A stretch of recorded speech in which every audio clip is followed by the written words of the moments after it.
July 2, 1943, Castelvetrano, Sicily. When the first dark dots appeared in the sky, one of the Luftwaffe officers reportedly let out a dry, almost comical comment. "Black Americans? Let them fly. Better, let them expose themselves." It was more than disdain, it was doctrine. For the German High Command, blacks did not have the intellect to master complex machines, nor the discipline to form cohesive squads. The laughter came easy, fueled by a racial belief that had guided Reich engineering, propaganda, and strategy for years. That laughter, however, was about to be silenced, not by speeches, nor by revolts, but by a silent avalanche from the sky, mathematical precision, defensive doctrine, and an unbreakable aerial discipline. The men Germany called an experiment would respond with statistics, Merlin engine, and a red tail visible from miles away. Where the Germans saw inferiority, the numbers would prove excellence. This is the report of an operational and moral shock. When the red tails took to the skies over Europe, they didn't just protect bombers, they destroyed an ideology. And by the time their enemies finally saw them, it was too late. But before we dive into the data, there's one statistic that defines this story, and perhaps the whole irony of the air war in Europe. In 179 escort missions, the Red Tails lost only 27 bombers to enemy fighters. Other units equipped with the same Mustangs lost almost twice as much. Meanwhile, that same squadron, mocked by its own allies and ignored by official reports, racked up 112 victories in aerial combat, including 3 German Me-262 jets considered untouchable. The Germans called them the Black Birdmen, the Americans just an experiment. If you value this type of research, where every number is a proof and every name a memory, consider subscribing to the channel and leaving your support. This allows us to continue digging up the data that rewrites history, not with opinion, but with precision. In Nazi Germany, war was not just a territorial or strategic dispute, it was an ideological extension of race. Since the 1930s, military manuals and state directives had taught that German supremacy was not only desirable, but inevitable. The Nuremberg Laws of 1935 prohibited marriages between Germans and anyone deemed racially inferior, including Jews, Gypsies, and blacks. For Nazi doctrine, the concept of Untermensch, subhuman, was not just rhetorical, but an operational definition that guided decisions, recruitment, and assignment of functions.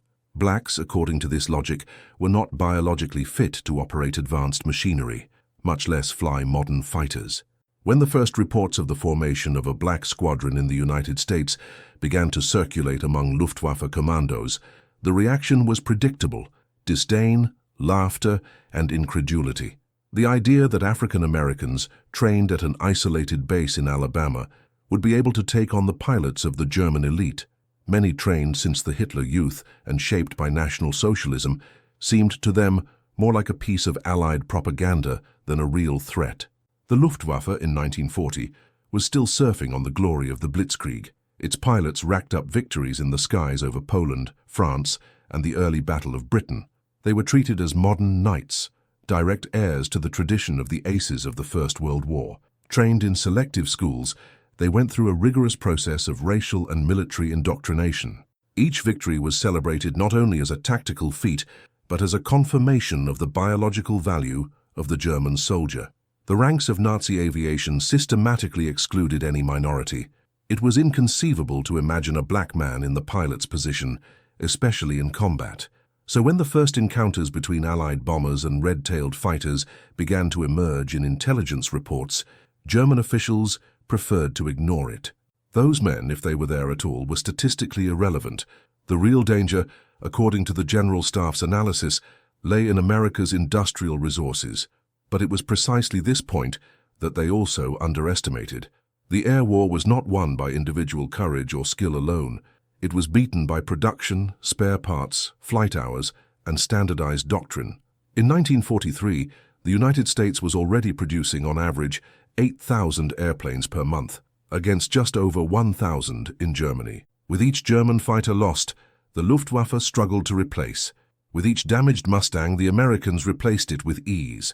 During the height of the war effort, American industry delivered a B-24 bomber every 63 minutes, a fact that the German reports ignored or did not believe. If you were surprised by this, write in the comments, logistics wins, because in this conflict he would really win. This abyss of production meant that Nazi doctrine, centered on individual aces and personal victories, was doomed to obsolescence.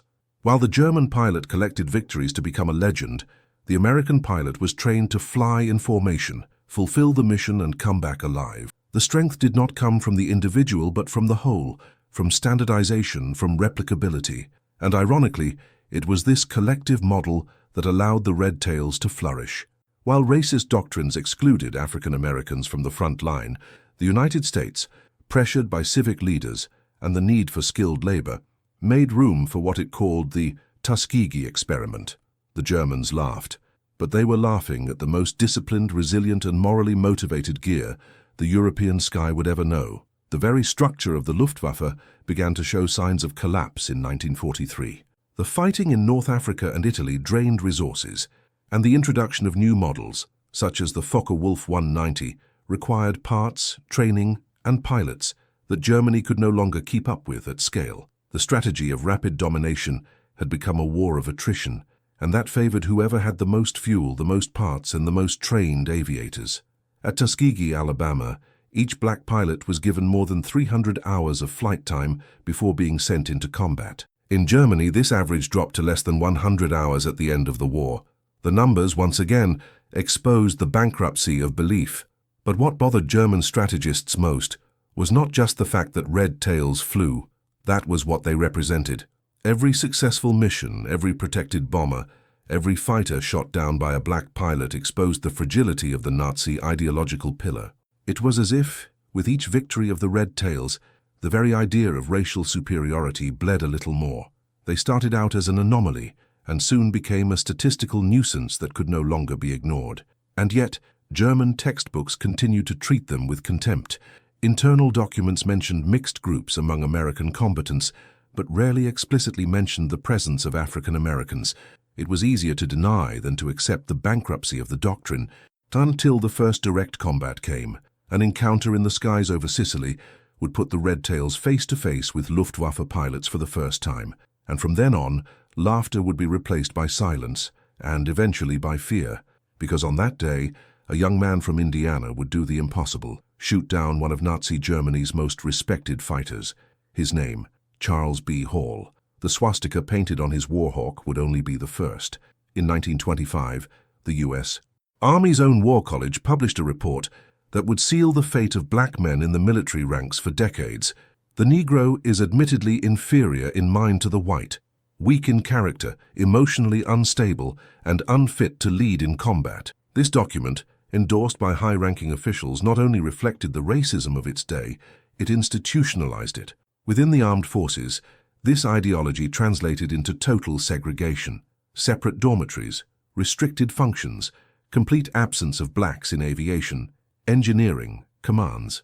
In 1940, with war already on America's doorstep, the War Department did not even consider including African Americans in the technical staff. A black pilot, in the official records, was as absurd as a black general. For many, impossible. But outside the barracks, another force was organized.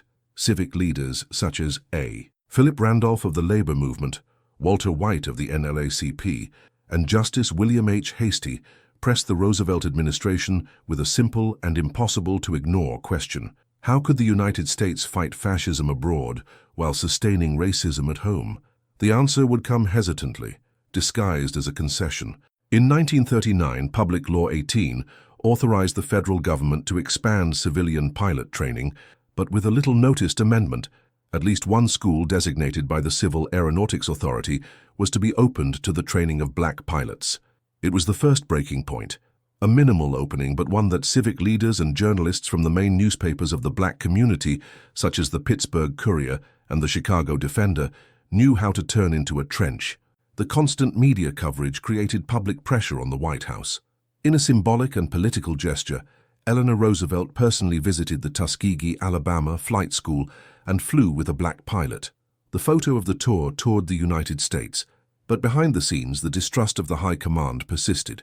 The formation of the 99th Fighter Squadron in 1941 was not a celebration of equality, it was a controlled experiment. The official announcement by Secretary of War Henry Stimson made it clear It was an experiment. The term used was not rhetorical, but technical. The goal, according to the War Department, was to test whether blacks could be trained as fighter pilots under the same standards applied to whites. This already indicated the silent expectation of failure. The squadron was stationed at Tuskegee Airfield, an isolated base in the segregated South. Its structure was separate, its instructors were mostly white, and the institutional climate was one of vigilance, not encouragement. The idea was clear: if they failed, prejudice would be justified. Early cadets faced double challenges. For many, it was the first time they had operated high-tech equipment. The training required mastery of aerodynamics, meteorology, navigation, and mechanics. Many of the first candidates came from unstructured public schools, in states where even libraries were segregated. Still, the screening was relentless. More than 60% of the cadets were eliminated throughout the process. Only the most disciplined, persistent, and talented made it to the booths. One of the first to stand out was Benjamin O. Davis, Jr., the son of the Army's first black general. A West Point graduate, Davis had spent 4 years in silence. No white classmates spoke to him outside of official duties. Loneliness shaped his coldness. When he was appointed commander of the 99th in 1942, he carried not only the wings of a pilot, but the symbolic weight of an entire population. Tuskegee-trained pilots soon proved that the experiment would get out of hand. The data began to speak louder than prejudices. With fewer resources, fewer instructors, and greater surveillance, black cadets had higher pass rates than white units. His flights were more stable, his tactical discipline more rigid. This wasn't just talent, it was necessity. Each man there carried the weight of representing millions. There was no margin for error. Still, the military command was looking for reasons to question its usefulness. The 99th was initially relegated to side missions: patrols over the sea, covering bases, flights without contact with the enemy. The veiled goal was simple: to keep them out of the line of fire to avoid both victory and failure. War, however, does not respect political doctrines. In 1943, the need for experienced pilots in the North African theater forced the Tuskegee Airmen to be sent into combat. Upon landing, Colonel William Maumier, white commander of the 33rd Fighter Group, did not hide his skepticism. Publicly, he stated that he did not trust the tactical judgment of black pilots. What he didn't know was that he was about to witness the greatest irony of air warfare. When Charles Hall, on July 2, 1943, shot down his first German fighter, a Focke-Wulf 190, silence fell like a wave over the critics. The first aerial death by a black pilot in American military history. The entire base celebrated. Members of the ground crews, men who cleaned planes and listened to racist jokes while fueling engines, danced in the Sicilian heat. At that moment, the experiment ceased to be theoretical. It became historic. But that was only the first impact. The next mission, against the fortress of Pantelleria, would mark the beginning of a relentless sequence. Combat reports, now with black names at the top, began to trickle down to the high command. And while the Germans were still scoffing at the colored formation, the sky of Europe was beginning to register numbers that no laughter could erase. On the next mission, the Luftwaffe would see these same pilots face their aces and come back with multiple victories. The era of the Red Tails was just beginning. In times of total war, discipline is weapon and logistics is ammunition. Tuskegee Air Force Base in Alabama, although segregated and limited in resources, developed a training model that quietly surpassed the standards applied to white units. Each pilot trained there went through a rigorous process. More than 300 hours of flight time before the first combat, a workload higher than that required at any other training center in the United States. The elimination rate was 60%. This didn't just mean that the weak fell by the wayside. It meant that only the most accurate, resilient, and resilient made it to the front. It was a technical filter, but also a moral one. A black pilot who arrived in the cockpit carried not only skill, but a quiet motivation that set him apart, to prove that they belonged in the cockpit, in the skies, and in history. The result was a squadron that flew with absolute rigor, where every maneuver was trained to exhaustion and every failure studied with mathematical coldness. Meanwhile, other Air Force units, mostly white, operated under a more flexible logic. Many pilots were trained at a fast pace to make up for the constant losses on the European front. The urgency of the war reduced the average training at some bases to less than 200 hours, and at critical moments, cadets were sent into combat with only 150 hours of flight time. The contrast was stark. While many fought in haste, the Tuskegee airmen trained methodically. The doctrine applied at Tuskegee prioritized excellence over speed. This was not a coincidence. It was an imposition. Any mistake made by a black pilot was enhanced as proof of the failure of the experiment.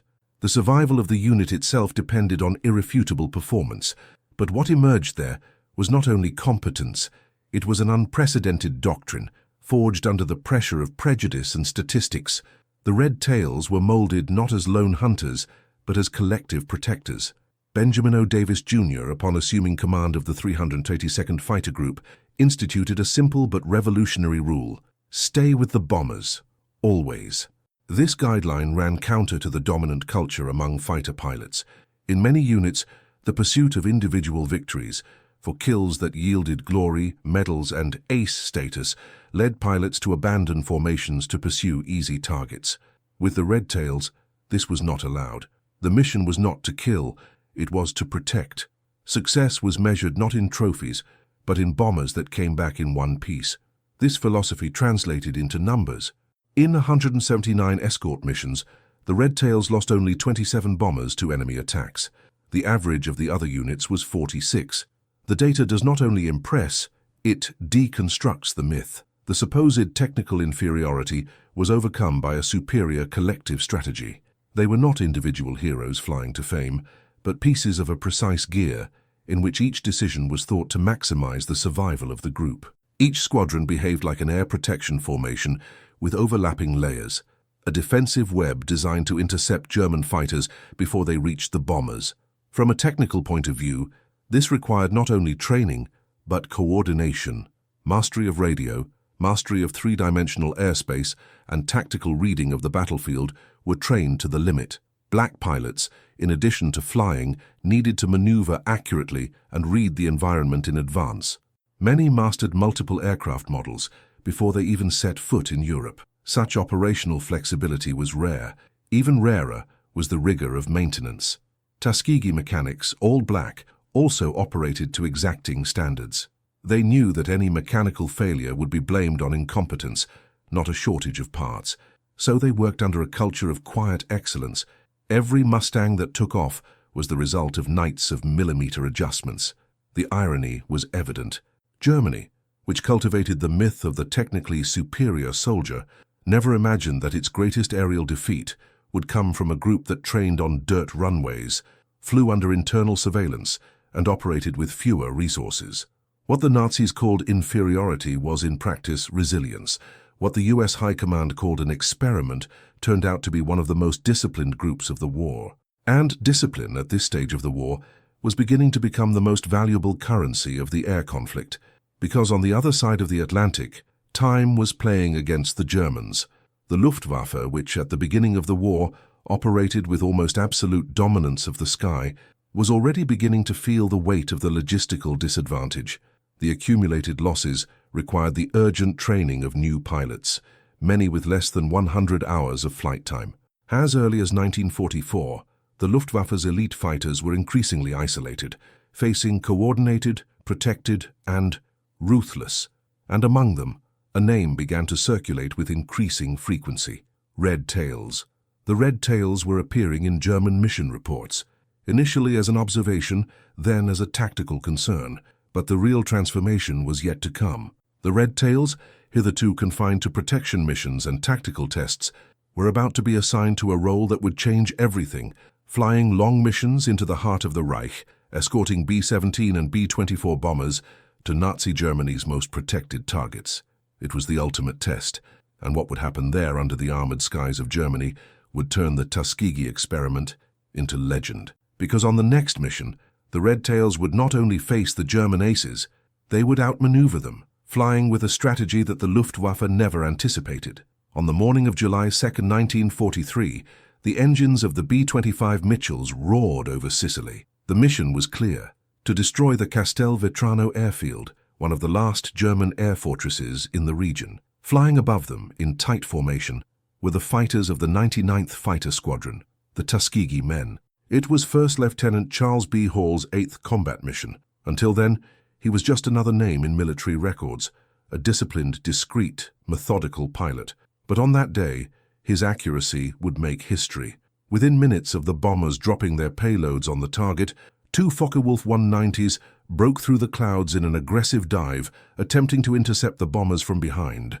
Hall, flying in the rear of the formation, executed a sharp turn and placed himself between the bombers and the enemy fighters. In his later testimony, he would be succinct. "I saw two Focke-Wulfs following the bombers. I positioned myself between them and opened fire. Their shots tore through the sky in 50-caliber bursts. One of the enemy fighters tried to maneuver to escape, but its right wing exploded. It spiraled until it disappeared into the Sicilian soil. That shot and that impact was more than a slaughter. They represented the symbolic breaking of an entire doctrine. It was the first time in the history of the United States Armed Forces that a black pilot shot down an enemy plane in aerial combat. The feat echoed instantly. On the ground, the mechanics, radio operators, and maintenance men, all black, celebrated in silence and tears. For months they had been treated as inferior labor by the whiteboards. In that instant, every joke, every look of contempt found its answer in the dry sound of victory. In the high command, the reaction was more cautious. The report was archived, but not celebrated. For the army, it was still too early to call it a success. For the Tuskegee men, it was the end of laughter and the beginning of respect. On the German side, the impact was subtle but revealing. The Luftwaffe recorded every loss, every combat, every maneuver that resulted in a shoot-down. There was no room for ideology when a fighter crashed. The pilot shot down that day was experienced, trained on the Eastern Front. His death was recorded as an operational casualty, but in the field, the buzz began to circulate. Who were those red-nosed, odd-behaving fighters? Why didn't they separate themselves from training? Why didn't they chase easy victories? Soon, reports would start to identify them visually, and the name would begin to appear among German fighters. Red tails. A visual sign that, until then, did not inspire respect. In a short time, it would inspire caution. The irony of this story is that the solution was in front of them. If you're enjoying unraveling these facts, show your support, like and subscribe, so we can bring you more detailed content like this. Because the next events would not only consolidate the Red Tails as a combat unit, they would turn that unit into a symbol. After Hall's slaughter, other missions came, and with them, other combats. The number of victories began to rise, not in spectacular explosions, but in technical silence, in disciplined formations, in impeccable rates of return. A doctrine was being born. The Luftwaffe didn't know it yet, but it was about to be tested against something it couldn't see in the manuals, an air force that wasn't fighting for medals, but for legitimacy. And when that force found the skies of Anzio, the game would change for good. In January 1944, Allied forces launched one of the riskiest operations of the Italian campaign, the Anzio beachhead. The goal was simple in theory, but complex in execution, to open a flank behind the German lines and hasten the fall of Rome. For the Axis commanders, the response would be swift and violent. Within the first 48 hours, the Luftwaffe launched successive waves of attacks to cut off the beach and destroy the Allied effort before it could consolidate. It was in this context of air chaos and logistical urgency that the 99th Fighter Squadron, still flying the aging P-40 Warhawks, was called into direct combat. Slow, limitedly armed and technologically inferior planes to the Focke-Wulf 190 and Messerschmitt Bf 109 that dominated European skies. Most Allied units had already migrated to more advanced models, but the Red Tails were there, with old machines and new doctrine. And with something that no technical statistics predicted, absolute cohesion. On January 27th and 28th, the skies over Anzio witnessed an unexpected reversal. The pilots of the 99th shot down between 8 and 13 German aircraft, depending on the source analyzed. More than that, no unit protected by them suffered losses during the escort. It was the first time that the black group had a success rate comparable to, or superior to, veteran white units, a feat that, until then, had not been precedented. The P-40s, outclassed in speed and power, were able to make up for their shortcomings with maneuverability and courage. But what really turned the tables was the relentless application of the Davis Doctrine: protect, hold position, attack only when necessary. The sky over Anzio, laden with smoke and spiraling planes, became the ultimate validation field. From a tactical standpoint, 15th Air Command reports noted that the 99th demonstrated exemplary discipline, precise execution, and full adherence to the escort mission. In military terms, it was the equivalent of a recommendation for expansion. For the first time, the High Command began to seriously consider the idea of integrating the Red Tails into larger groups, with more resources and modern aircraft. The label of experiment began to give way to terms such as effective force, operational value, and in some cases, model of discipline. What had begun as a political concession was transformed into a strategic trump card. The reaction within the Luftwaffe also changed. German pilots, hitherto unprepared to handle the cohesive formation of Tuskegee fighters, began to adjust their tactics. The focus became to break the escort before it closed the protective ring. But this required speed and coordination that the Reich Air Force could no longer maintain as efficiently. The German war machine, pressed on multiple fronts, was already feeling the effects of wear and tear. Fewer experienced pilots, less fuel, less maintenance. In contrast, the American supply line was operating at full throttle. For every plane lost, there were two ready to replace it. And now, the American command knew exactly who to put in those cockpits. The days after Anzio were of silence among internal critics. Colonel William Momyer, commander of the group to which the 99th was subordinate, had previously openly questioned the ability of the black pilots. After Anzio's report, his objections disappeared from the memos. And more than that, a recommendation was sent to the War Department suggesting the reassessment of the status of the 322nd Fighter Group as an independent unit. For the first time, the name Tuskegee circulated among the high commands, not as a problem, but as a solution. But the biggest impact was yet to come. In May 1944, the Red Tails would receive their first P-51 Mustangs, planes with extended range, superior firepower, and performance comparable to any Luftwaffe fighter. This technological update would be decisive. The doctrine that was born of discipline would now have a platform to match its precision. The black pilot, once relegated to obsolete planes and marginal missions, would now fly at the forefront of the strategic offensive over the heart of the Reich, and with it, an unspoken promise to prove, with data and destruction, that heaven also belonged to those who were taught to live with their feet on the ground. Because on the next mission, the Red Tails wouldn't just defend bombers, they would become the most reliable air shield of the war. And those who underestimated them would soon learn that Red Tails did not mean danger until it was too late. As the P-51 Mustangs began landing at Ramitelli on Italy's Adriatic coast, the 332nd Fighter Group was reconfigured. New aircraft, new capabilities, new mission. It was May 1944, and the Red Tails were ready for what would be the most decisive chapter of their trajectory. But before they went into combat, they received a mark, literal and symbolic. Colonel Benjamin O. Davis, Jr., the group's commander, decided that his Mustangs would be painted with entirely red tails, not just an aesthetic detail. That coloration would serve as an immediate identification in the skies, both for allies and enemies. And more than that, he carried a message. Where there was a red tail, there would be discipline, protection, and survival. Within a few months, this mark would become a legend among American bombers themselves. The first formations of B-17s and B-24s escorted by the Red Tails noticed something different. The red-tailed fighters did not move away. They did not pursue isolated victories. They maintained formation, circled over the bombers, corrected course, gave full coverage. Even when easier targets appeared on the horizon, the Red Tails remained with their protégés. It was not instinct, it was doctrine. Colonel Davis himself had made it clear, our job is not to be aces. Our job is to bring the bombers back home. This commitment was tested time and time again, and each mission completed without loss added to the unit's fame. Soon, bombers began to request the Red Tails by name. It was rare. In the European theater, unit rotation generally followed logistical criteria. But in the case of the 322nd, reputation began to influence tactical decisions. In meetings between bombing commanders, reports of the Red Wings began to circulate. They said they flew closer, that they formed almost impenetrable barriers, and that even when the enemy broke through the escort, the Red Tails returned, even under fire, to protect damaged planes. Stories of pilots who, about to jump out of damaged aircraft, saw a red-tailed Mustang appear alongside and fly alongside them until the end of the mission have become part of the folklore of the crews. A ritual began to form. At the end of some missions before returning to base, the Red Tails performed a simple but symbolic maneuver. They waved their wings lightly in salute.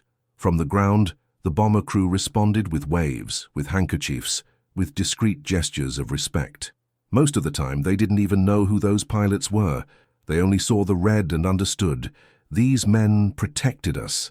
These men gave us one more chance to return home. The curious thing is that this respect was not mirrored by the high command. Many generals still saw the Red Tails as a successful anomaly, but not a model. The Air Force was slow to officially integrate its achievements into institutional narratives. The mainstream press barely mentioned his achievements, but for those on the front lines, for those who flew and faced the flak and the German fighters, there was no doubt. The best protection came from those whom the Luftwaffe insisted on despising. Over time, the Luftwaffe itself came to recognize red-tailed fighters as a tactical problem.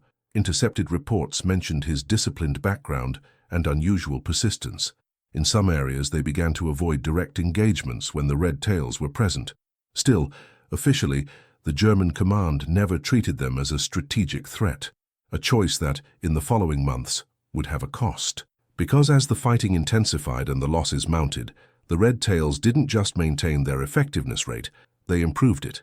Mission after mission, the numbers began to tell a story that Nazi ideology refused to accept. In 179 escort missions, only 27 bombers were lost under Red Tails protection. The average of the other units of the 15th Air Army was 46. The data is even more impressive when you consider that the Red Tails often escorted longer and deeper missions, demanding greater autonomy and resilience. What for many was just a painting, a red tail, was now a statistical symbol of survival. And German pilots, even without openly admitting it, began to associate that coloration with something that didn't fit the Reich's racial narrative: excellence. The recognition was also gaining strength behind the scenes in the United States. Veteran bomber pilots, in later testimonies, would recall with emotion the escorts made by the Red Tails. Some reported that the presence of the Red Tail noticeably lessened anxiety before missions. Others said that they changed their stance, starting to treat black members of their crews with more respect, albeit discreetly. It was a silent but profound impact. Because no pamphlet, no speech, and no law could do what the Red Tails did with statistics and steel, redefine the perception of competence under fire. But the war was not yet over. And while respect was growing among the Allies, the real test still awaited in the skies of the Reich itself. Berlin, capital of the Nazi Empire, surrounded by air defenses and now equipped with the Luftwaffe's latest technological card, the Me-262 jet fighters. It was an unprecedented challenge, and in command of the riskiest escort of the war would once again be the 322nd Fighter Group, because when the impossible becomes routine, the next step is to confront the improbable. July 18, 1944. The sky over Germany seemed calm, too calm. On the radios of the 322nd Fighter Group, silence dragged on, and the pilot's eyes swept across the landscape ahead. Colonel Benjamin O. Davis, Jr. was leading a formation of 66 red-tailed Mustangs on a critical mission to find and protect American bombers destined to destroy one of the Luftwaffe's most strategic bases at Memmingen, in the heart of the Reich. But the bombers were late, a synchronization failure that would put the entire mission at risk. Davis received the information and decided not to back down. It ordered fighters to orbit into enemy territory, flying over an area known for anti-aircraft artillery concentrations and Luftwaffe interception routes. It was a tactical decision bordering on recklessness, but, as it turned out, it would save dozens of lives. Minutes later, the bombers finally appeared on the horizon, accompanied by something else, a swarm. More than 100 German fighters, including Focke-Wulf 190s and Messerschmitt Bf 109s, appeared in multiple directions, organized, lethal, determined to open gaps in the formation and destroy the core of the American air offensive. The ensuing confrontation was brutal. The ratio of forces was alarming, and the Red Tails were significantly outnumbered. But what the Germans didn't know was that, despite the disadvantage, they faced a unit shaped by extreme discipline, excellent training, and a doctrine that prioritized collective protection over individual glory. The fighting spread across multiple altitudes and vectors. The 332nd shot down 11 to 12 enemy planes that day, according to operational records. But even with the coordinated effort, the ambush took its toll. 15 B-17 bombers crashed in less than 20 minutes of combat. 3 pilots from the 382nd were shot down, Lieutenants Robert Hutton, Wellington Irving, and Alfred Brown. The losses were felt, but the impact could have been devastating. In fact, the post-mission analysis carried out by the command of the 15th Air Force revealed a clear scenario. Without the action of the Red Tails, the number of bombers shot down could have exceeded 30, jeopardizing the entire offensive on Memmingen. The doctrine of permanence and containment, carried out by the red-tailed fighters, prevented a strategic catastrophe. This was the moment when the respect of the Allies ceased to be informal and became doctrine. Until then, the Red Tails were admired for results and morale, but in Berlin they proved irremovable in the face of the worst that the Luftwaffe could still offer. It was not just a technical victory, it was a demonstration of resilience under maximum pressure. And as a final irony, this epic clash occurred just as the Reich was trying to accelerate the development of jet fighters, unable to supplant even the propeller Mustangs when flown to perfection. Pause for a fact ignored by many German strategists. In 1944, the United States was producing approximately 96,000 military aircraft per year. Germany, with all its factories under attack, did not reach 40,000, a difference that was reflected not only in volume, but in replacement, maintenance and repair logistics. While the Germans sweated to keep an FW-190 in the air, the Americans sent brand new Mustangs straight from the production lines to the front line. This logistical imbalance, ignored by overconfident commanders, sealed the fate of the missions. If this statistic surprises you, comment below. Logistics wins. Even so, full recognition of the Red Tails' achievement did not come immediately. The command was still hesitant to openly highlight a black unit, fearing political repercussions among racist sectors of the army itself. But among the pilots and crew of bombers, the truth was already known. In letters, testimonies, and anecdotal accounts, Memmingen survivors began to refer to the Red Tails with a reverence never seen before. "They kept us alive," a tail gunner would write weeks later. "I don't know their names, I only saw red." With each mission, the myth grew, not as propaganda but as statistics.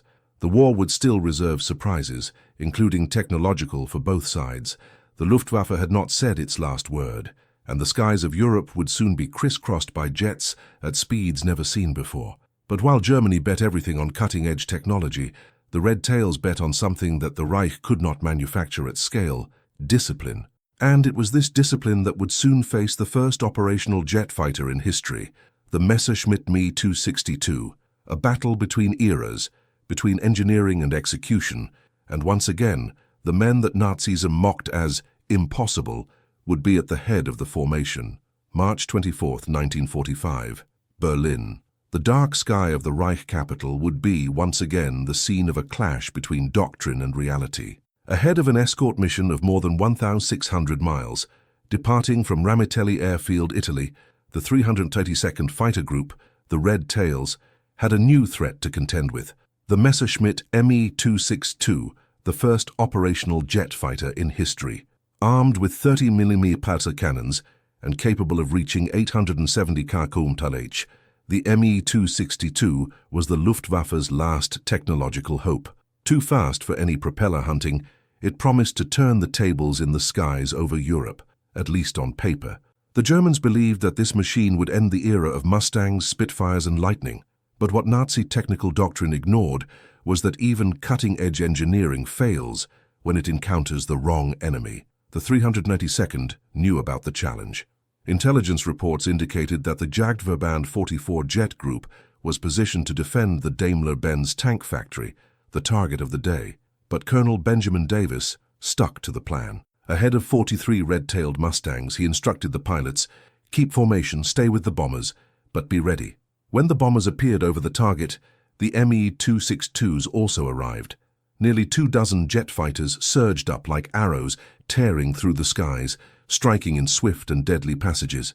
It was a new kind of combat, one that could not be won by speed, but it could be overcome by anticipation, tactical intelligence, and above all, precision. Lieutenant Roscoe Brown had studied the behavior of the jets. He knew that his greatest weakness was in the moments of deceleration and maneuver, especially at the end of an attack. As an Me 262 began its ascent after a dive, Brown flipped his P-51D Mustang and climbed 15 degrees, aligning his armament with the jet's escape trajectory. From 2,000 feet away, it fired 3 long bursts. The jet exploded in mid-air, and the German pilot ejected at 24,500 feet. Minutes later, Lieutenant Earl Lane landed the improbable, a deflection shot from more than 2,000 yards, taking advantage of the new K-14 sighting system. A third pilot, Charles Brantley, completed the count. Another, Me-262, shot down.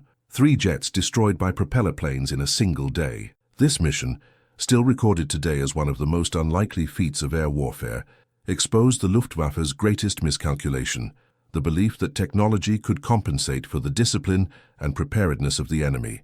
The Me-262 was superior in role, but poorly operated, logistically fragile, and flown by novices with few hours of actual combat. On the other hand, the Red Tails, underrated from birth, racked up hundreds of missions, flew Mustangs maintained by miracle-working mechanics with scarcity, and executed each formation as if the war depended on every inch. The impact was immediate. Allied reports highlighted that the Red Tails had shot down more jets that afternoon than most white units during the entire war. And they didn't just shoot it down, they did it without compromising the bombers. Davis's imposed doctrine, resisting the temptation to hunt for victories and focusing on protection, had worked even against futuristic fighters. It was there, over the Reich sky, that the experiment became a legend. What the Nazi command called the Schwarze Vogelmenschen, the Blackbirds, was now a symbol of terror among the Luftwaffe's elite pilots. German engineering, the pride of the regime, had been humiliated not by better airplanes, but by men who had been called unfit. It's hard to imagine the frustration of engineers who, after years of developing the weapon of the future, watched their jets explode under the propeller fire of the past decade. The Me-262 was powerful, but vulnerable on takeoff, approach, and rearming. And the Red Tails knew exactly where and when to strike. The most ironic point? In the same month as the defeat in Berlin, American production delivered more than 7,000 aircraft, while Germany could barely keep the runways intact. The American war machine, fed by factories and operated with precision, suffocated the Reich with steel, fuel, and discipline. But the most uncomfortable thing for Nazi ideology wasn't in the numbers, it was in the pilots' faces. Every jet shot down by a black American was more than a military loss. It was a doctrinal collapse. The same Luftwaffe that had mocked black pilots now had to acknowledge its defeat in statistics and in silence. As one captured officer would confess months later, "We never thought the Reds would be a problem, but they never let us get close to the bombers. They flew like machines." The Luftwaffe had nowhere else to run. Their best aces had died, their planes were scarce, and their last technological bet fell to a group that years before had not even been allowed to use the white officers' mess. Now they flew with their tails on fire and the sky under command. But the war was not yet over. Soon the Red Tails' mission would no longer just be to shoot down fighter jets. It would be to break down the last ideological walls within the American military itself. And that, perhaps, was the most difficult battle. By mid-April 1945, with Berlin on the brink of collapse and the Luftwaffe reduced to desperate defensive moves, a group of Reich intelligence officers were working on a classified report. The document did not deal with secret armaments, nor with Soviet positions in the East. Its focus was on a specific group of US fighters operating from Ramitelli on the Italian coast. The title of the dossier was straightforward: 332nd Fighter Group, Operations, Command and Doctrine. For the first time, the Third Reich devoted a complete study to the performance of a unit composed of black men, the same ones who, a few years earlier, figured in Nazi literature as biologically unfit for air warfare. What had changed? Everything. The doctrine of contempt had been trampled by numbers, and now the Luftwaffe was trying to understand how the Red Tails had become one of the most lethal forces in the European sky. The intelligence work had begun months earlier. As the Red Tails racked up kills and protected bombers with unparalleled efficiency, the Germans began to listen to them on field radios. Signal operators noticed patterns, repetitive coded calls, tactically consistent formations, and the quasi-ritual use of the ring escort. These elements drew attention. It was no ordinary squad. They did not go astray, they did not persecute, they did not abandon training. What's more, all Mustangs had the same brand, tails painted red. It was a unit that stood out for its almost unyielding discipline, something rare among American squadrons, which were generally looser in individual maneuvers. The Luftwaffe, even weakened, began to study the pattern of behavior of that force. One of the most telling episodes of this effort came when Lieutenant Alexander Jefferson, pilot of the 302nd, was shot down in enemy territory and captured. They took him to a forward interrogation camp where officers of the Luftnachrichtentruppe, the Luftwaffe's air intelligence, conducted questioning sessions. What impressed Jefferson most was not the interrogation itself, but the level of detail his captors had about his unit. They knew that their base was in Ramitelli. They knew the name of their commander, Benjamin O. Davis, Jr., and even the group's average takeoff times. More frightening, they knew the routes the 302nd escorted, the types of bombers it operated with, and even the average response time between takeoff and eye contact with Allied formations. This obsession of German intelligence with a black unit contrasted sharply with the institutional silence on the American side. While the Luftwaffe treated the Red Tails as an elite force to be monitored, the U.S. Air Force's own reports continued to downplay their impact. The historical irony was stark. Those who despised the race of pilots now respected their doctrine, and those who had created this doctrine still hesitated to acknowledge it publicly. In the Luftwaffe camp, an informal nickname for the red-tailed Mustangs began to circulate: Die Schleife, the ties in reference to the trail of blood they seemed to leave in the sky, and the idea of always being tied to the bombers. It was an implicit acknowledgement that the doctrine of total protection, far from weakness, had become the most effective weapon against air harassment. Even veteran aces, such as Adolf Galland, began to mention in their analyses the tactical problem posed by disciplined Mustangs that refused to fall into the provocations of isolated combat.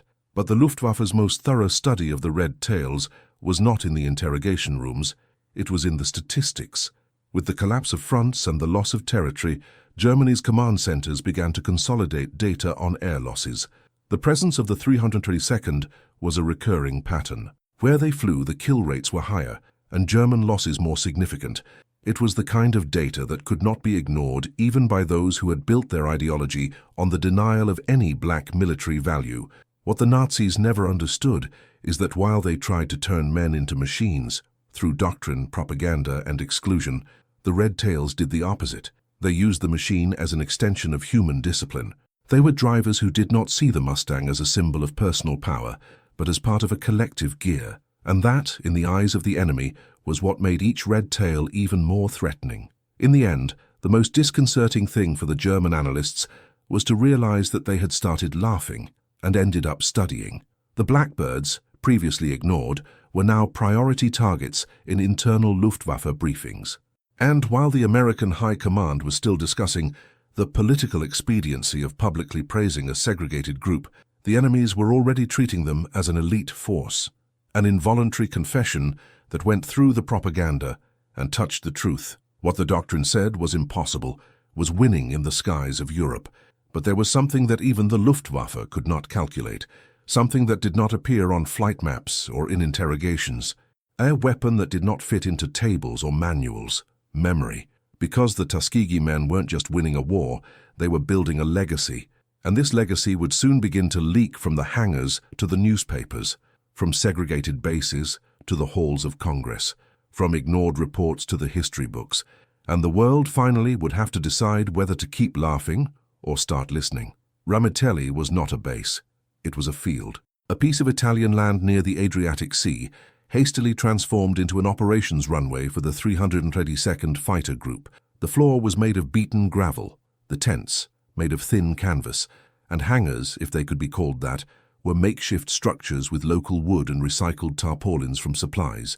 Compared to the established air bases of northern Italy or England, Ramitelli was an anomaly, scarce, isolated, rudimentary. But there, among dust and salty wind, operated one of the most efficient units of the Allied aviation, a precision machine built on exclusion, made up of men whom the army itself hesitated to give credit to, and yet they delivered more than expected, every day. What kept the red-tailed Mustangs in the air wasn't abundance, it was discipline. The mechanics of the 322nd, also black, also segregated, operated with an availability rate that rivaled, and sometimes exceeded, units stocked with new parts, complete workshops, and elite technical teams. Ramitelli lacked precision tools. There was a lack of tires, spare parts were missing, but there was no lack of commitment. A damaged fighter that landed at dusk was rearmed, overhauled, and tested before sunrise. What if a hydraulic valve was missing? They adapted. Did a propeller need to be aligned by eye? There was a technician who knew how to do that. Every Mustang flying was, in itself, a testament to engineering forged in necessity. Life there was governed by unwritten rules.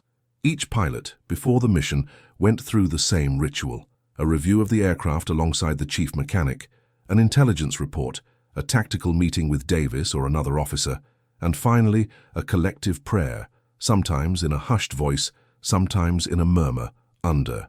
The shade of the fighters lined up. There was a code between them, a moral pact sealed not in speeches but in sweat and screws. Those who flew knew that their mechanics, their cooks, their jeep drivers, their radio operators had all been rejected or underestimated before they got there. And everyone, without exception, knew that each successful mission was a statement of value that went far beyond war. The nights in Ramitelli were long. When the engine stopped, the silence was broken only by the distant sound of the waves and the muffled conversations between tents. Many wrote letters, others just looked up at the sky. Occasional bombing raids did not pick targets, but even so, the base rarely received priority logistical reinforcement. When parts arrived, they came in generic boxes, often with swapped or missing components.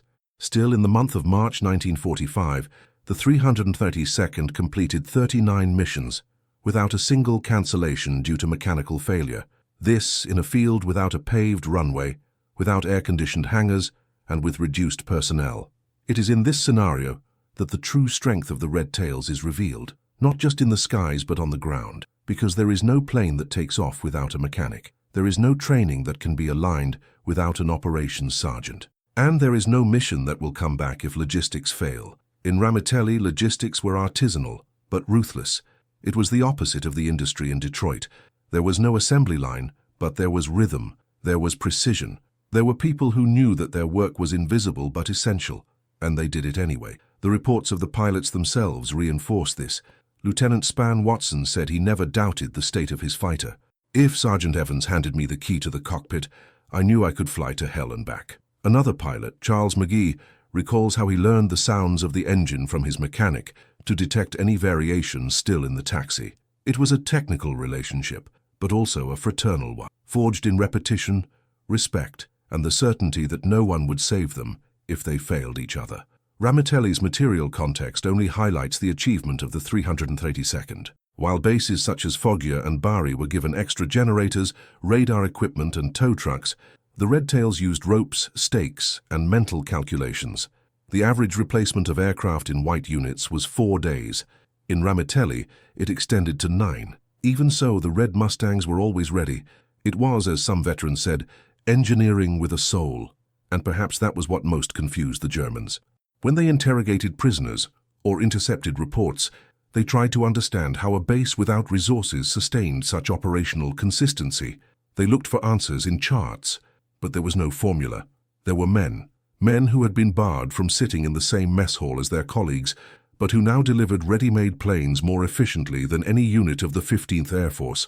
Men who, even forgotten in the newspapers at home, made other men come back alive. Pause for a forgotten statistic. In 1944, more than 92% of the mechanics at Ramitelli's base were African American. Many had learned mechanics on their own or in segregated technical courses. None had access to military engineering schools. Even so, they maintained a combat fleet with availability of 88%, the second best rate in the Mediterranean theater. If this data impresses you, write in the comments, "Invisible Force." But perhaps Ramitelli's greatest legacy is neither technical nor tactical. Perhaps it lies in the fact that, under worse conditions, with less support, and with the world looking the other way, these men built a foundation that functioned like a machine, and in doing so they left a silent message that would echo after the war: if they let us build, we will deliver victory. The end of the war was approaching, and soon the Red Tails would be called upon to fly their longest mission, one that would cut through Europe, fly over Axis fortresses, and bring them face to face with what was left of German air resistance. And once again, Ramitelli's dirt track discipline would take on the Nazi Steel Doctrine and win. The doctrine of the Red Tails was not written in manuals, but carved in flights. Created under the leadership of Benjamin O. Davis, Jr., it ran counter to the prevailing culture of American fighter aviation. While white squadrons competed internally for kills, with posters in the barracks marking personal victories as trophies, the 382nd Fighter Group operated with a simple, unyielding mission. No one abandons the bombers. It was a philosophy of flight that eliminated the ego and put discipline above glory, and that, in time, would prove to be the most effective against the most aggressive air force in modern history. Davis organized the Escort pattern into 3 concentric layers, based on the speed, altitude, and direction of the B-17 and B-24 bombers. The first layer flew above and slightly ahead of the formation, intercepting vertical attacks, a common pattern of German FW-190 fighters. The second, to the left and right of the bomber wings, covered the flanks, and the third, just below and behind, hunted down any attempt at harassment from behind. It was a movable wall. Instead of loose hunters, each pilot behaved as part of an aerial shield. This required absolute precision. Every move had to be rehearsed, every pilot trained to resist the natural urge to break through formation to pursue enemies. Most American aces collected victories by escaping the formation in solo maneuvers, where hunting was individualized. The Red Tails refused this model. Its pilots only engaged when the bomber was threatened. There were no solitary flights. There was no hunting for prestige, only protection by doctrine. This stance generated criticism at first. White officers accused Davis of excessive caution and fear of combat. But when the reports started coming in, reality turned against them. In 179 escort missions flown by the 382nd, only 27 bombers were shot down under its protection. Compare that to the average losses of other units, 46 bombers per similar number of missions. The Red Tails' success rate in this regard wasn't just the best, it was the best by a wide margin. And it wasn't luck, it was method, it was mental logistics, it was the quasi-scientific application of a doctrine where each action was subordinated to a collective goal. A 382nd Mustang fighter that returned without firing was seen as successful, as long as the bombers had returned as well. Pause for a fact ignored by many historians. In 1944, the production of P-51D Mustangs in the United States exceeded 400 units per month. Germany, in the same period, was able to produce about 70 Me-109 fighters monthly and was already suffering from a shortage of experienced pilots. As the Luftwaffe invested in ever more powerful planes, such as the Me-262, America flooded the skies with reliability, fuel, and pilots who knew why they were flying. If this difference in scale and doctrine impresses you, write in the comments, logistics wins. By adopting a strategy of total defense, the Red Tails also psychologically impacted the bombers' crews. The accounts of white veterans of the 15th Air Command are unanimous. When they saw the Red Tail approaching, they knew they would not be abandoned. One B-17 pilot even wrote in his diary, "The other fighters come and go, the Reds stay until the end." The confidence of the bombers increased the efficiency of the mission. Less evasive maneuvers, less panic in formations, more bombs on targets. Davis understood that success depended not only on combat, but on the perception of safety. Therefore, the doctrine also included instructions on visibility. Mustangs were to keep a visible distance from bombers, fly in patterns that allowed them to be recognized by tail gunners, and perform demonstrative maneuvers that alerted them to their presence. It was a visual, almost theatrical war, where the constant presence of the Red Tails served both to deter the enemy and to calm the Allies. Meanwhile, the Luftwaffe faced another problem: dispersion. The search for individual kills, fueled by decades of aristocratic military tradition, led his aces to isolated decisions.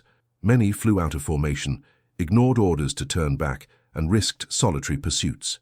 This worked at the beginning of the war, when the Reich controlled the pace of combat. But by 1944, with the sky filled with heavy bombers and mass escorts, the lack of cohesion became a deadly risk, and against units like the 382nd, which flew as a single organism, it was suicide. The irony of this doctrine was painful to German officers.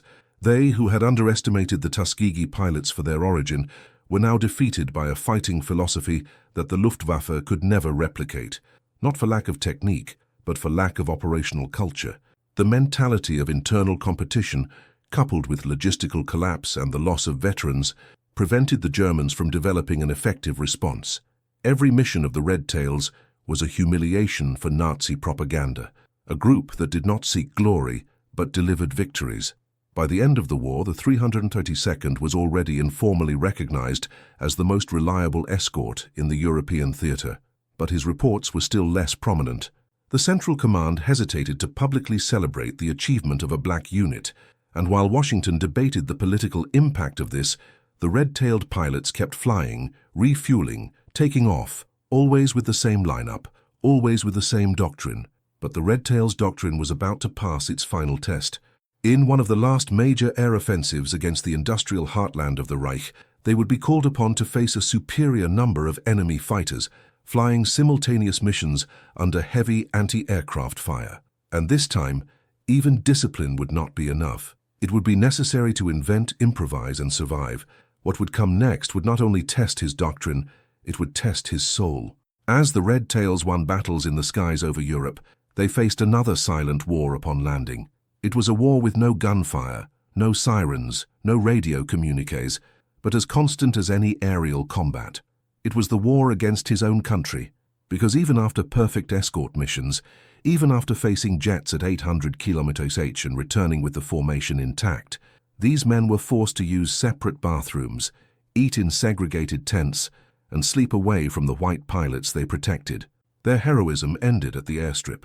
Beyond that, they were once again just black men in an army that still saw them as an experiment. In Ramitelli, they were elite. In the system, they were the exception, and worse, an uncomfortable exception. Segregation was not just physical, it was institutional. The mission reports of the 332nd Fighter Group often reached the Central Command with minimal prominence. While white units received congratulatory telegrams for successful intercepts, the Red Tails saw their victories diluted, ignored, or in some cases transferred to generic 15th Air Force reports. There were occasions when senior officers, annoyed by the attention the unit was beginning to attract, questioned the authenticity of the reported victories. They asked for a reassessment of slaughter counts. They demanded cross-testimonies. What in other units was treated as a fact was placed under suspicion. Skin color continued to outweigh the accuracy of the data. One of the most symbolic episodes of this resistance happened after the Berlin mission.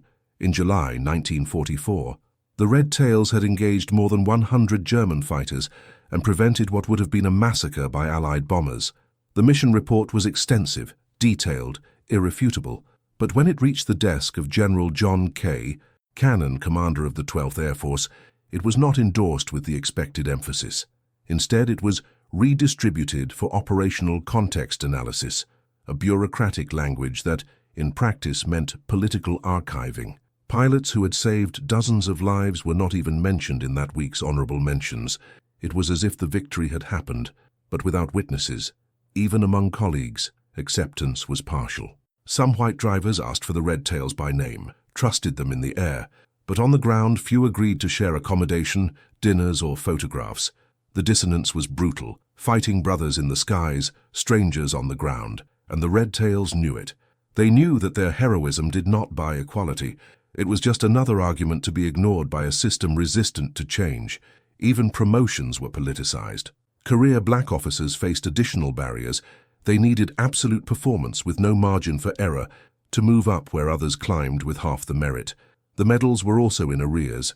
Lieutenant Lee Archer, one of the aces of the 332nd, was not recognized until decades later, and this despite the fact that his service record is among the most impeccable in European theater. Meanwhile, white pilots with fewer flight hours and lower statistics were celebrated in newspapers, magazines, and public ceremonies. The American propaganda machine hesitated to display its black heroes, as if their every victory was also a silent indictment of the very structure of the country. Pause for a statistic. Until the end of World War II, more than 90% of the pilots decorated with the Distinguished Flying Cross were white. Among the Red Tails, only a tiny fraction received this honor during the conflict, even with a superior track record in several operational metrics. If this contrast surprises you, comment, "Shocking data." The sabotage attempt, however, did not come only from omission. In 1945, a veiled campaign began to circulate within the War Department. rumors that the Red Tails' discipline was the result of special training condition rather than individual merit. The insinuation was clear that because they were black, they needed more time, more control, more rigor. The idea behind this was to protect the narrative that white pilots, trained on shorter and less demanding cycles, were naturally superior. It was a subtle attempt to downgrade the deed to the exception, of dehumanizing success. Davis, as commander, knew this, but he responded with silence and results. Instead of public letters, he delivered immaculate mission reports. Instead of fiery speeches, he directed his men to let the statistics do the talking. And they spoke, mission after mission, slaughter after slaughter, escort after escort. The numbers began to impose themselves until not even the most skeptical could ignore them. But still, America resisted. The soldiers returned from the war as victors but were received as servants. Many were unable to use GI Bill benefits at white universities. Some were expelled from restaurants, even wearing the victory uniform. The war they had won had been against the Germans. The one they would have to face their entire lives would be against the selective memory of their own country. However, this institutional silence would begin to crumble. Gradually, letters from Allied generals praising the Red Tails' performance began to circulate. Members of Congress began to ask questions. The name Tuskegee began to appear in the newspapers, almost always with surprise, almost always with astonishment. The experiment had survived, but now the narrative needed to be rewritten, and the next mission would help consolidate this turnaround. A long, strategic, decisive mission where the Red Tails would be called upon not only as support, but as a key piece of the air offensive against the heart of the Reich. This time, there would be no way to ignore them. This time, their presence would be recorded not only by the bombers they protected, but by history itself. No red-tailed P-51 Mustang crossed the skies of Europe without first being touched by unseen hands. In the shadows of Ramitelli's runways, under makeshift tarpaulins or next to unstructured hangars, operated a technical force without which the Red Tails would never have taken flight. They were men without wings, without joysticks, without medals, but with responsibility for every screw, every pump, every drop of fuel. They were mechanics, gunsmiths, caterers, electricians, drivers, porters, cooks, black men who, even segregated even in the technical quarters, kept a war fleet working with millimetric precision. And they did so with fewer spare parts, fewer resources, and under the constant surveillance of a structure that did not expect excellence from them, but which, ironically, came to depend on it. The nights in Ramitelli were long. The uneven ground, wet weather, and occasional bombardments made every repair difficult. A Mustang that came back with structural damage required creativity as much as engineering. Many returned with 20mm holes in their wings, damaged landing gear or compromised electrical systems. In other units, such aircraft would be temporarily withdrawn from operation. In Ramitelli, they were back on the flight line in 24 hours. There was a mentality among the ground men. If they risk their lives for us in heaven, we will not leave them on the ground. It was a moral pact that replaced bureaucracy. There was no institutional pride. There was mutual duty. Each successful takeoff was a collective victory that did not appear in the newspapers. Chief Sergeant Anderson, for example, oversaw a maintenance crew with only 3 flashlights, an unstable generator, and limited access to up-to-date manuals. When one of the Mustangs arrived with severe hydraulic damage, he and his team rebuilt the line with tubes repurposed from a downed fighter jet, welding by hand, using makeshift furnaces to shape parts. The plane returned to flight in 2 days. The next mission was one of the longest escorts to Austria. The driver survived, and when he returned, he hugged the technical team. But no one outside that hangar ever knew what had been done. Even with unequal access to supplies, they often received leftovers from other units. The results were superior. The operational availability rate of the 302nd Mustangs surpassed that of several white squadrons that operated with better infrastructure. Part of this was due to dedication, but also to the technical knowledge accumulated. Many of the mechanics had been trained in segregated engineering schools, where they were required to memorize electrical schematics and complex procedures without access to simulators. They learned on paper what others practiced in the laboratory. But this limitation, paradoxically, created professionals who thought more precisely, with more planning, with more margin of safety. They couldn't make a mistake, because they knew that if they got it wrong, they would be discarded as unfit by the system. Perfection for them was not vanity. It was survival. This constant pressure also generated a specific type of intelligence, the engineering of scarcity. Without parts, they created. Without tools, they improvised. Without manuals, they memorized. There were reports of overnight repairs made with recycled engine oils, of ammunition manually reconditioned, of propellers adjusted under lamplight. Each operation involved risk. The slightest mistake could mean the death of a pilot, or the end of the unit's reputation.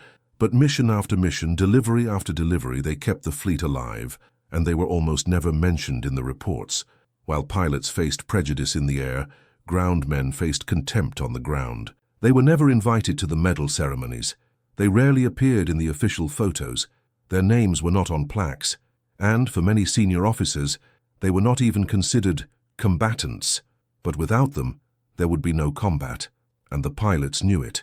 Many of the Red Tails maintained almost familial relationships with their teams. They knew who had set up their landing gear, who fueled more carefully, who did the double checks on the engine. There were codes between them, touches on the shoulder, glances before takeoff, silent handshakes. It was an alliance forged in the silence of exclusion and the noise of engines. Pause for a technicality. The Mustangs of the 332nd completed more than 15,000 operational missions in 1944-45, with an average availability rate above 80%, even with inferior infrastructure. In white units with full bases, this average varied between 65% and 75%. If this contrast surprises you, comment below. Invisible power. The Air Force never officially decorated the 322nd maintenance sergeants during the war, and yet they were the ones who kept the fighters running in the most critical days of the air offensive. They didn't have a stick, but they guided each flight. They did not wear helmets, but they sustained each combat. Their uniforms were stained with oil, not blood, but it was blood they helped preserve. This institutional erasure lasted for decades. Many of the mechanics returned to the United States with no formal mention of their contribution. Some worked as car washers, others as civilian mechanics in jobs far below the complexity of what they had done in the war. Few have been able to access the GI Bill. Few were heard, but among them a phrase was common: "We know what we did, and they know it too." By the end of 1944, during the build-up to one of the largest air offensives in the European theatre, the Ramitelli base was operating almost 24 hours a day. The Red Tails were assigned to consecutive deep escort missions, flying long hours over areas still heavily defended. The pilots slept little, but the mechanics slept less. They knew that every delay, every failure, every poorly tightened bolt could cost not just a plane, but the life of a brother. And because of that, they delivered more than they knew they had, more than the army acknowledged, more than history has noted. Victory in the air began on the ground, but in the official records, this part of the story was still just a footnote. Until one day in the European winter, a damaged Mustang crashed into enemy territory, and the pilot survived. When he was rescued, he told the intelligence officer, "This plane was not supposed to fly, but my mechanics found a way. They always do." That was the truth, and it was about to be confirmed with yet another impossible mission, a flight that would require all of them, pilots and mechanics, to perform the last act of resistance against the Reich. Amid the smoke from the engines and the distant echo of the last battles, the numbers began to speak louder than any propaganda. The 322nd Fighter Group completed 1,578 combat missions during its campaign in Europe. There were 112 confirmed aerial victories, each accurately recorded, cross-referenced with testimonies and corroborated by independent observers. 3 of those victories were over the revolutionary Me-262 jet fighters, the technological pinnacle of Nazi engineering. But perhaps the most shocking and most denied data was this. During the 179 escort missions conducted by the Red Tails, only 27 bombers were shot down under their watch. White units with more resources, more recognition and more prestige lost on average 46 aircraft under the same conditions. Tuskegee airmen also destroyed more than 950 ground vehicles in precision strikes, contributing not only to air superiority, but to the logistical breakdown of the enemy on the ground. And they did all this under a system that did not want them, did not celebrate them, and many times did not even recognize them. The most ironic, within the American ranks these numbers were muted, but among the protected bombers themselves, a nickname began to circulate reverently: Red Tail Angels. B-17 and B-24 pilots, many of them skeptical at first, went on to officially request escort from the 382nd. Not for symbolism, not for charity, but for the survival rate. It was indisputable mathematics. The racial doctrine of the Reich collapsed in the face of the statistics of the American Black Squad. The idea of technical, emotional, or intellectual inferiority melted down into performance spreadsheets. The Nazis, who claimed to be lovers of precision, were now faced with the most painful of truths. They had been overcome by what they considered biologically impossible. The irony of this story is that the solution has always been in the training field, in the data, in the results, not in speeches. If you are enjoying diving into these facts ignored by the official story, show your support. Like and subscribe so that we can continue to unravel each blind spot of this war of narratives. Because the Red Tails didn't just win with courage, they won with doctrine, with metrics, with discipline. And even so, at the end of the war, his deeds would still need to be defended in the courts of memory. Because although the Luftwaffe fell, prejudice still resisted. And the Red Tails' next mission wouldn't be in the skies over Europe. It would be in the land where they were born. The German surrender in May 1945 marked the official end of the war in Europe. The Red Tails, who had protected hundreds of bombers and defied an entire doctrine of supremacy, returned to the United States, not as national heroes, but as black men in a still racially fragmented America. When they disembarked, there were no crowds, military bands, or newspapers with headlines in large letters. The 322nd Fighter Group, despite its statistically superior performance, was not invited to the victory parades.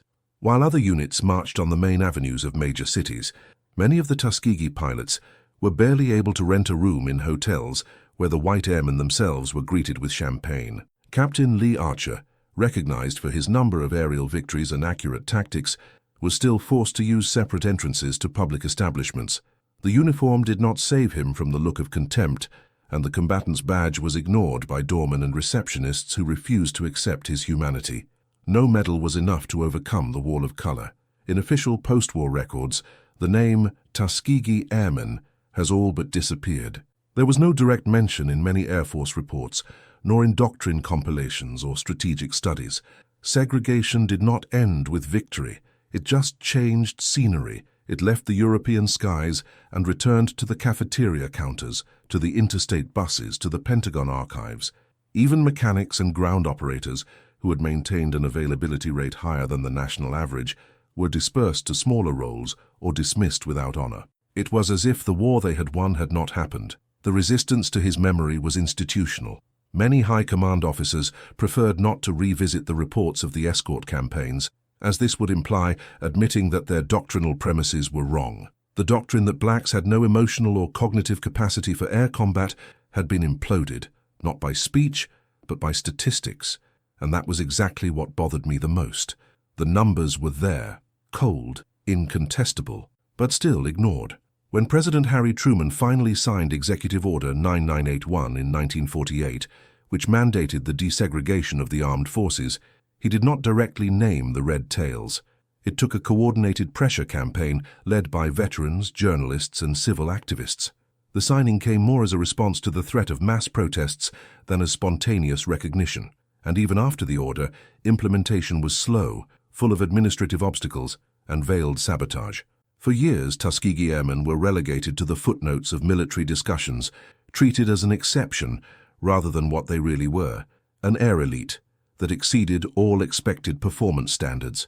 Meanwhile, in occupied Europe, something curious was happening. German intelligence documents seized after the war revealed something the Americans were still hesitant to accept. The Luftwaffe knew exactly who the Red Tails were. Many German pilots interrogated after the surrender reported being told to avoid direct engagement with red-tailed fighters. The reason? They don't back down. They do not separate. They protect the bombers until the end. One German officer even stated in an internal report that the discipline and flight pattern of the Black Fighter Group exceeds that of any other Allied unit with which we have had contact. It was a disconcerting confession recorded by the enemies themselves.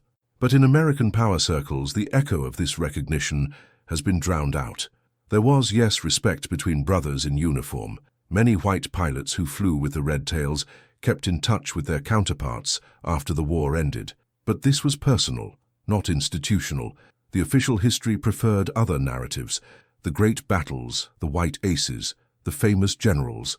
Ramitelli's men remained forgotten for decades. There were no movies, no school books. No museum represented them faithfully. And what hurt the most was knowing that their war for many had not even begun. A Tuskegee pilot once wrote in his diary, "We fought Nazis in the air, but the soil is still segregated. We won a world war, and yet we lost the right to sit in the front of the bus." This was not a metaphor, it was literal. In states like Alabama, Georgia, and South Carolina, many Tuskegee veterans went back to the same system that had driven them to the back of the rooms, the trains, and history. And the institutional silence was as brutal as any combat. But this silence would begin to be broken. Gradually, voices would emerge. Historians would begin to cross-reference the data.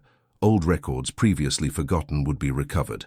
And one question would come to bother generations. How was one of the most effective units in American military history ignored for so long? The answer was not in the skies of Italy. It was in the moral cracks of the nation itself. And as long as these cracks were not exposed, the true history of the Red Tails would remain buried under the weight of silence, until someone, one day, decided to tell it. That history was about to be reborn, not with bombs, but with memory. Because what the numbers revealed, no prejudice could erase. In the interrogation cells set up by the Allies at the end of the war, between forced confessions and routine reports, something began to emerge with unusual frequency. The name of an American air unit that the Germans knew not by codes but by color. Schwarzer Vogelmännchen, the Black Birdmen. This is how many Luftwaffe pilots referred to the Red Tails. The nickname was not offensive. He was descriptive and in certain circles carried a silent respect. They didn't know their names nor their hometowns, but they knew that red-tailed fighters did not break formation. They knew they flew low to protect damaged bombers. They knew they were not chasing glory. They were pursuing duty. "They didn't give us room to escape," a pilot of Jagdgeschwader 3 said during questioning. "They were too disciplined. When we saw the red tail, we knew it wasn't an easy fight." In a field where individualism was often celebrated as genius, the red tails represented the opposite, collective efficiency. For the Germans, this cohesion was intriguing, for some, even admirable. The recognition took place in the field of technique, precision, operational coldness. And that was exactly what made reality more disconcerting. While the enemy was paying attention, the American command itself looked away. In numerous internal reports of the United States War Department, the actions of the 302nd Fighter Group have been diluted into generic categories. Instead of red tails, the documents frequently used the generic term Escort unit. The analysis of the most efficient performances did not even mention the color of the tails or the segregated history of Ramitelli's base. It was as if success needed to be absorbed without its protagonists. Some public relations campaigns have even deliberately deleted photos featuring black pilots. The reason? The fear that the popularization of the red tails would encourage civil movements for equality, still considered inconvenient for the political climate of the time.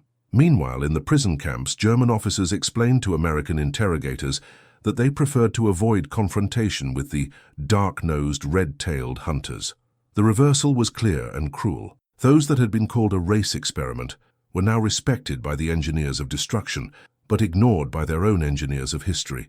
This irony was not limited to the trenches of bureaucracy. It was felt on the field, in the sheds, in the veterans' clubs. Many red tails were not invited to the commemorative events of the air campaigns. They were forgotten in invitations, omitted from official photographs, ignored in ceremonies. But behind the scenes, even generals knew. When the mission was critical, when the survival rate needed to rise, it was the 332nd that was called up. No spotlights, no trumpets, just for the result. And in the world of war, result is everything. In 1945, an American colonel even confided to a journalist, "These Ramitelli boys fly as if they know the world is watching. The most tragic thing is that no one is." This phrase, said in a low voice, translated the atmosphere of the time. The red tails flew with the weight of two wars, one against fascism, the other against oblivion. And even though they won both, they remained invisible to the eyes of many. But the Germans, even defeated, did not ignore them. In 1946, during the Nuremberg trial, a former Luftwaffe officer was interrogated about the causes of the air defeat. He replied coldly, We were surpassed in numbers, technology and discipline, and when our pilots began to fear the Red fighters, we knew the war was lost. The phrase was recorded, archived, and forgotten, but there in the voice of the enemy was the admission that the Allies avoided pronouncing. In the skies of Europe, the color of the fuselage no longer mattered. It mattered who came back, and the Red Tails were back. Mission after mission, protecting men who, on land, barely greeted them. This is the great irony of war. Sometimes it is the enemy who first recognizes its value. And that is why, even decades later, German documents still cite the Vogel mention with a mixture of surprise and respect. Because what they saw were not just black aviators. They saw strategy, precision, excellence. They saw the collapse of a belief and the birth of a legend. And while the American archives were still hesitant to name them, the Nazis had already given them a symbol. The next chapter of this story would show how decades later, recognition would begin to sprout. Not in the barracks, but in schools. Because time, unlike commanders, is not afraid of the truth. For decades, the history of the Red Tails remained shrouded in a curtain of bureaucratic silence and institutional selectivity. While the official records cited Allied victories at Ploiești, Berlin, and Anzio, they rarely mentioned the names of the men who ensured that the bombers got there. But the truth, as the Tuskegee aviators themselves proved, does not obey political expediency. It persists. Beginning in the 1970s, a group of veterans began to gather in low-key gatherings, sharing memories, personal documents, and flight logs. Rather than wait for Washington's validation, they decided to construct their own narrative, a front line now locked in the arena of memory. Independent books began to emerge, written by civil historians, who cross-referenced ignored reports, unpublished interviews, and statistics filed away in forgotten boxes. The truth emerged as a force of moral pressure, a campaign as disciplined as its aerial formations. In the 1990s, universities and research centers began to devote academic attention to the 332nd Fighter Group. Documentaries won awards, teachers included the stories of the Red Tails in school curricula, and survivors began to be invited to lectures. But none of this still had the official weight that history demanded. The actual recognition only came on March 29, 2007, more than 6 decades after the first shot fired by a Tuskegee pilot. That morning at the U.S. Capitol, a group of gray-haired, fit-fitting men watched, teary-eyed, as the Congressional Gold Medal was awarded, the nation's highest civilian honor. Only about 300 of them were still alive to watch. The President of the Senate, the leader of the chamber, and several generals were present. But the speech that silenced the hall was from a simple man, a former mechanic who had spent years adjusting propellers in the rain, his hands injured and his body anonymous. "We don't ask for favors. We just did our job." And for a long time they pretended that he had no value. The ceremony did not erase the decades of invisibility, but it represented a turning point in national consciousness. It was a symbolic gesture, and above all, a moral reckoning. In the following years, the phrase Tuskegee Airmen finally made it into school textbooks. Hollywood films, such as Red Tails, have reached large audiences, even with divided reviews. But more important than the cinema were the testimonies. Every recorded interview, every digitized diary, every restored photo, all of this came to compose a mosaic of reparation. The Smithsonian Institution devoted an entire exhibit to the unit. Schools and streets were renamed, and at air bases in several states, replicas of P-51 Mustangs with the iconic red tail began to be displayed as symbols of excellence and overcoming. The irony, once again, is poignant. It took more than 60 years for America to publicly recognize the technical, tactical, and moral value of a unit that had overcome not only the foreign enemy, but the internal trenches of prejudice. The Luftwaffe respected them in real time, the Pentagon took generations, and yet the Red Tails never stopped flying, at least in the memory of those who lived under their protection. Among the bomber crew, stories still circulate about the red wings appearing on the horizon when all seemed lost. To many, they were angels. For others, just mission colleagues. But everyone knew, where there was a red tail, there was discipline. And where there was discipline, there was salvation.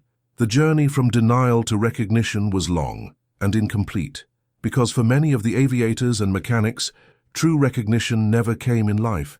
But each name engraved in recent memorials is a belated return of something that time has tried to steal: honor. Not as an empty celebration, but as a historical rectification. The Red Tails War did not end with the fall of Berlin. It continued silently in the rooms of oblivion, and he won. Because today, when a young cadet enters the Air Force Academy and learns about air discipline, defensive strategy, and respect for duty, the manuals cite the Red Tails, not as an exception, but as a standard. And there is still one more statistic that needs to be remembered. In 179 escort missions, only 27 bombers were lost. The average of the other units? 46. If this surprises you, wait until you hear what the German generals said when they were interrogated. This will be revealed in the latter part of this story. What began with muffled laughter on Luftwaffe radios ended in silence in front of the loss maps. German doctrine, built on the unshakable belief in racial and technical superiority, was broken not by new weapons, but by men whom their system considered impossible. The Red Tails, born of an experiment made to fail, proved that true power lies not in uniform but in doctrine, discipline, and the ability to turn rejection into strategy. In every mission flown, in every bomber saved, in every jet shot down by a propeller fighter, they destroyed not only aircraft, they demolished the ideological spine of an empire. The Reich fell, and along with it, the myth that excellence has color collapsed. Because the Red Tails were no exception, they were the standard that no one expected. The lesson is indisputable. In war, logistics shape combat, but it is doctrine that sustains victory. The American war machine beat Germany with steel, oil, and mass production, but it was men like those at Tuskegee who proved that technique, repetition, and discipline, even under contempt, can achieve the impossible. The superiority of the Luftwaffe was a dogma. The doctrine of the Red Tails, a method, and well-applied methods outperform even the most feared machines. As one German colonel said after the war, when questioned about the Red Tails, "They hunted us down with more patience. We thought they were weak, but they were waiting for us in the right place." War teaches, and he charges, and in this case he taught that underestimating a disciplined enemy can be the ultimate mistake. If you value serious research, military analysis, and the search for historical truth, enjoy this video and subscribe to the channel. This helps us to continue digging up data, documents, and stories that time has tried to erase. And tell us here in the comments, what was the most shocking fact of this journey? Was it the loss rate, the jets shot down, or the fact that the Germans respected more than the Allies themselves? Activate the bell so you don't miss the next devastating historical fact, because what comes next will change again your view of war. Don't go away yet. Listen to the next true story that will appear on the screen. Always remember, logistics determines strategy. Watch the next video here on the channel with another incredible story.